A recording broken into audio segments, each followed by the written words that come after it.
All right, so let's jump into this deep dive. Yeah. Today, it's something pretty universal, and we all probably have some personal connection to it. We're going to explore Mother's Day. Okay. But we're not just going to, talk about flowers and Hallmark cards and all that. We really want to take a deep dive into its global significance. Well, it's good.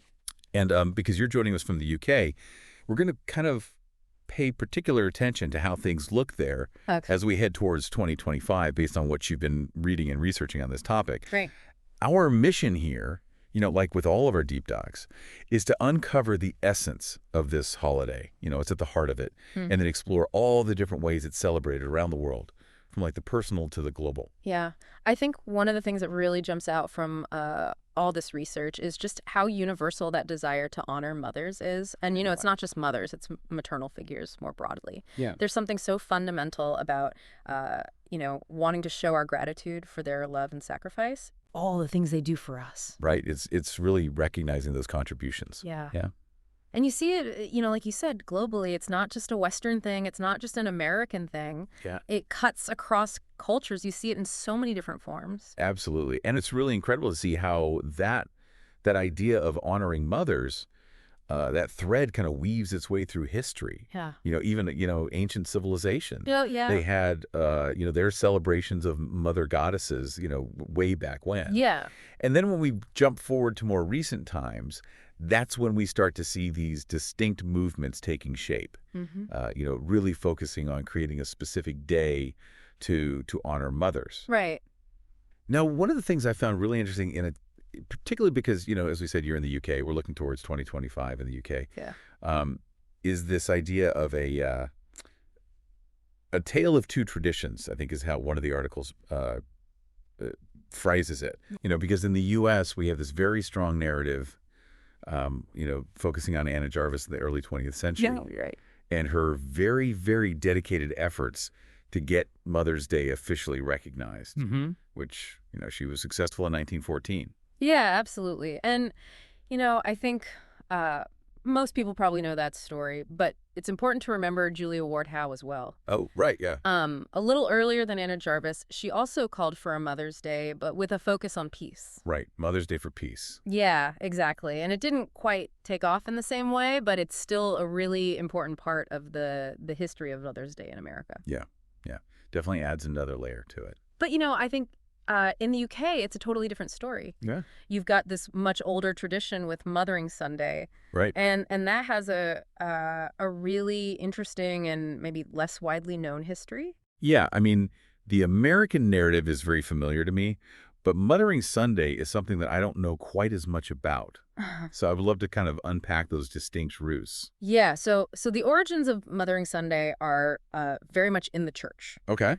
It falls on the fourth Sunday of Lent, and it was originally a time when, people would go back to their mother church. Okay. So their main local church, or the cathedral, for a special service. It was like a big community gathering. So it wasn't necessarily like about honoring individual mothers, right, in the way we might think of it today. Yeah, not in the same way. But more of a religious observation. Right. That was focused on the church itself. Exactly. The mother church. The mother church, yeah. Okay. And one of the things I found really interesting, it eventually became a day off for domestic servants. Oh, wow. Who, back then they often lived and worked far away from their families. And so this day gave them the chance to go home and visit their mothers. So you can imagine how significant that would have been. Oh, absolutely. To be able to reconnect. Yeah. It's just, it's kind of beautiful how it evolved from, returning to the mother church to literally going home to your mother. Yeah, that connection is so strong. And, it's fascinating how these traditions evolve because, as, I was reading through the stuff you sent, even though those religious roots are still there, Mothering Sunday in the UK today is really much more of a secular celebration. Yeah, very much like Mother's Day in the U.S. It's about families. Yeah. It's about, appreciating mothers. Honoring mothers, exactly. Exactly. Now, for anyone listening in the UK and starting to think about, 2025, what should they mark on their calendars? When is Mothering Sunday in 2025? So Mothering Sunday in 2025 is going to be on Sunday, March 30th. Okay. So a little later than people might think. All right. Good to know. Good to know. So now that we've kind of, we've looked at the history and the roots of these holidays in the UK and the US, Hmm. I want to dig into how these sentiments are actually expressed. Okay. Like how do people celebrate and what are some of the traditions? Yeah. And I noticed there are some really interesting cultural distinctions between, how the UK celebrates versus the US. Yeah, absolutely. So let's start with a traditional Mothering Sunday celebration in the UK. Yeah, so flowers are a big part of it, Okay. especially daffodils, Oh, nice. which, they're in bloom around that time. Yeah. And then there's simnel cake. I've never had simnel cake. Oh, it's so good. It's like this fruit cake. Okay. And it's decorated with 11 marzipan balls. Oh, wow. All right. And the 11 balls represent the 11 apostles minus Judas. Oh, interesting. So, it's got that connection to the religious side of things. Oh, I see. Yeah, yeah. But, yeah, family gatherings are really common. And one thing that I noticed is that handmade cards and gifts from children really, really value. That personal touch. Yeah, Personal touch. Yeah. Yeah, simnel cake. I'm going to have to try that. You sure? It's so good. All right, so if we hop across the Atlantic to the U.S., what are some of the common ways that people celebrate Mother's Day there? So flowers are still huge in the U.S., Okay. but you also see a lot of cards, jewelry, Mm. and brunch, taking mom out to brunch or dinner. Yeah, yeah, yeah. It's, I think, maybe a bit more commercially driven, maybe. A little bit, yeah. But yeah, family gatherings are still a big part of it. Yeah, definitely. And it's interesting because we've focused on the UK and the US. Mm-hmm. But I know, based on what you sent me, there are so many other cultures around the world that have their own unique ways of celebrating. Oh, absolutely, yeah. And it's so tied to local customs, local foods. Yeah. It's really fascinating to see how it's adapted and changed over time. Yeah, and in some countries, I mean, it's a public holiday, That's right. Yeah. which really highlights the significance. Absolutely. It's a really big deal in a lot of places. Yeah. And that kind of brings us to something that I saw come up a lot in the research, Okay. which is this idea of the commercialization of Mother's Day. Yes. It's become such a huge event for retailers. Yeah. They're pushing flowers, they're pushing gifts. You can't escape it. No, it's everywhere. It's everywhere. Yeah. And I think there's this ongoing discussion, isn't there, about whether all that commercial activity Yeah. is overshadowing the original meaning of the day. Absolutely. The more genuine, heartfelt meaning. Yeah, you can definitely feel the pressure to buy the perfect gift, Oh, yeah, whatever that is, exactly. And the marketing is so sophisticated. Yeah. They really know how to play on your emotions. They tap into that love and gratitude, and they make you feel like you need to spend money to show it. Right. But at the end of the day, it's really the sentiment that matters. Yeah. It doesn't have to be about spending a lot of money. Exactly. It's about showing that you care. And I think that's a really good segue into the power of personal touch. Yeah. Because in a world where everything is mass produced, Mm-hmm. those really thoughtful gestures, I think, carry so much more weight. Oh, absolutely. Like a handmade card. Yeah. Or something that you put your time and energy into making. Yeah, or, baking something. Yeah. Taking the time to make someone's favorite treat. Yeah. Those things mean so much more than something you just bought at the store. Yeah. And one thing that came up a lot in what you sent me was the importance of spending quality time together. Yeah. Whether it's a meal or going for a walk. Yeah. Or just having a conversation. Yeah, just being present. Being present, yeah. That's what really matters. Yeah. Time is so precious, right? It is, it is. And to give someone your time Yeah. and your undivided attention, that's really a gift. It is. It's a huge gift. So we talked a little bit about, commercialization, but I think another really interesting aspect of how we celebrate Mother's Day is how the digital age has influenced things. Oh, yeah. Because it feels like there's been such a huge transformation Mm-hmm. just in the last few years. Absolutely. So what are you seeing in terms of the digital age and Mother's Day? Well, I mean, social media is a huge part of it now. Yeah. You see all those messages Yeah. and, people posting pictures. Yeah. And then you have virtual celebrations, which have become really important for families that are spread out. Right. They can't be together in person. Yeah. So they do Zoom calls. Yeah. and things like that. And of course, online shopping. You can send gifts from anywhere. Yeah. Even at the last minute. Yeah, for sure. For sure. It's almost like a double-edged sword, right?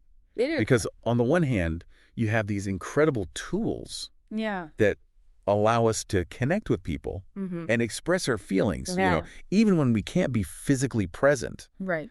But then there's also this risk, I think, that those online gestures sometimes can feel a little bit less personal, or less immediate. I agree with that. Yeah. So how do we kind of balance those things? I think it's about being intentional, Okay. even when you're using digital means. Yeah. So, maybe instead of just a quick text message, Yeah. you record a video message. Right. Or you choose a gift online, but you write a really heartfelt message to go with it. Yeah. Really put that thought into it. Yep. Yeah. That makes a huge difference. Now, one of the really important points that I saw come up in all of this research is how the definition of motherhood is evolving and how it's becoming so much more inclusive. Yeah, absolutely. And I think that's really important to reflect on, especially as we're talking about Mother's Day. Yeah, it's not just about the traditional nuclear family anymore. Yeah. We need to recognize the strength and resilience of single mothers, the love of adoptive mothers, the selflessness of foster mothers. Absolutely. And the incredibly important role that grandmothers and aunts and other maternal figures play. Yeah. They provide so much love and support. Yeah. So Mother's Day, in its true spirit, Yeah. it needs to include all of those women. Yeah. It's about celebrating that essence of mothering, right? Yeah. That Yeah. nurturing and caring role. Exactly. Regardless of who provides it. Exactly. Exactly. So as we're kind of, wrapping up this deep dive and looking ahead to 2025, Mothering Sunday in the UK on March 30th. Yeah. And all the other celebrations of Mother's Day around the world. Yeah. What would you say are some of the key takeaways for our listeners? I think the most important thing is to be really thoughtful. Okay. Really consider the person that you're honoring. Yeah. Think about their interests, their personality, Yeah. and prioritize spending quality time with them if you can. Yeah. And just make sure that your expressions of appreciation are genuine and come from the heart. So it's about moving beyond, just those expected gifts or societal expectations. Yeah. And really seeing the individual. Exactly. Yeah, and appreciating their unique contributions. Yeah. Well, this has been a really insightful deep dive. I think it's clear that Mother's Day, whether we're talking about Mothering Sunday in the UK or all the other ways it's celebrated around the world, it's such a significant occasion. Yeah. And it really underscores that fundamental bond between mothers and their children. Absolutely. And, despite all the different traditions and the commercialization that we talked about, at its core, it's about celebrating love and support. It is, yeah. It's really beautiful how how these traditions have evolved, from ancient times to today. Yeah. But they still hold on to that core sentiment. Yeah. Gratitude, love, Yeah. It's really powerful. So as we bring this deep dive to a close, I want to leave you with one final thought. Okay. Given everything we've discussed, all the different origins of Mother's Day, Yeah. the ways that we express appreciation today, how can you honor the maternal figures in your life Yeah. in a way that truly resonates with that spirit of gratitude, in a way that moves beyond maybe the conventional expectations, Yeah. and really finds what feels meaningful and personal? I think that's something worth reflecting on. I agree. Thanks for joining us for this deep dive. It was great to be here.